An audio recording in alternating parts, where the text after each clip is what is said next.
Real Clear Politics national political reporter Caitlin Huey-Burns is here. And Caitlin, I mean, you look at the approaches of these two candidates. They couldn't be more different. Who, in your opinion, do you think won last night? Well, I think if you look stylistically, I think Pence did best at the job that he was sent there to do, which was not only to defend Donald Trump, and we can talk about the nature of his defense, but also to really put the attacks against Hillary Clinton, which is something that Donald Trump did not do to the same effect. I think Kaine was also effective, although there is criticism of how much he interrupted, how much he butted in.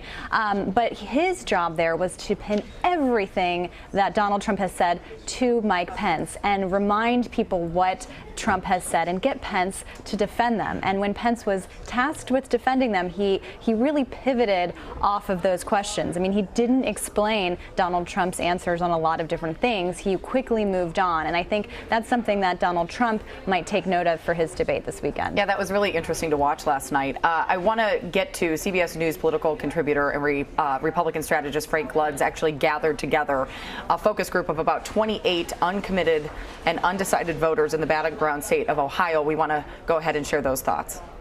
It seemed to me that Kaine was about, this debate was about attacking Trump. And I just don't think it was good for the American public to see that. He was talking at the American people, and it seemed like Pence was talking with the American people. Yeah. Lack of sincerity. You Explain can tell that. when someone's talking to you and reaching you. I mean, even when you saw Pence talking, he was definitely gripping. Even his eye contact, just his body language. Whereas it seemed Kaine was more like on the oh my God, I got very anxious, very emotional when he felt like he was under the gun. It was kind of like, okay, let me throw something out that let me throw those taxes out again. So that's immediately following the debate, where it looked like the aggressiveness of Kaine may have been a misstep in terms of the people we talked to. But do you think that there's a longer game here for Kaine to play? Sure. Well, he was, again, trying to put everything on the Trump campaign and make them answer for a lot of things that they've kind of not really answered. And Pence did a good job at moving away from those. What else Pence did was really, what else Kaine did for Pence was really draw a contrast between Pence and the top of his ticket, Donald Trump. Pence was on message. He was kind of calm and even-handed throughout the debate, never really raised his temper or got, agitated by things. Well, you could tell he was very prepared as well. Exactly. He prepared for this. And also, these are two people who have been doing this for a long time. They prepared for this. They planned for this. And I think what Pence did really showed a contrast between himself and Donald Trump. So, of course, now, right away, the Clinton campaign already out with a new video using moments from last night's debate showing the lack of consistency, like we're talking about, between Pence and Trump. So let's go ahead and take a look at that.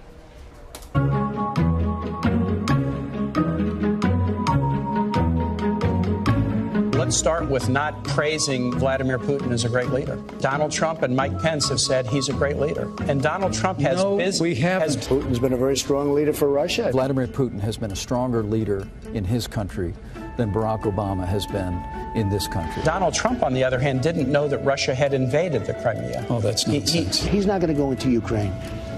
You can mark it down, you can put it down, you can take it anywhere you want. He's already there, isn't he? Donald Trump has said it. Deportation force. They want to go house to house, school to school, business to business, and kick out 16 million people. And I cannot believe you're going to have a deportation force. Donald Trump and I would never support legislation that punished women. Should the woman be punished for having an abortion? There has to be some form of punishment.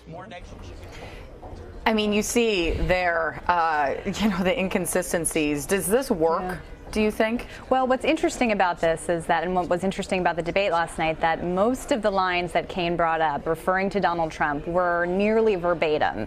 And so that's been the struggle for Pence throughout the campaign, really, since he's been named vice president, is kind of doing some cleanup work for Donald Trump. And this has been an issue. He's faced with direct quotes and has had to move off of them or kind of change the message in a way. The Russia segment was really interesting and telling because Pence had said those things, they're on video, and said that they were inaccurate, but he also went to call Putin a bully, which is exactly the opposite of what Trump has said. Trump has praised him in a lot of ways, and so that was a real contrast there and something that was pretty telling about the two men. So, of course, we're now going to move on to the second presidential debate. It's coming up on Sunday. Right. Do you think Donald Trump takes a little bit of what his running mate did last night and use it in the debate? Well, I asked Kellyanne Conway, his campaign manager, about this morning, and whether Pence would be an advisor of sorts to Trump in debate prep, and she said no. They're two different men. They have two different styles. But I think he can take a lot away from Pence in terms of how he moved the message to favorable turf.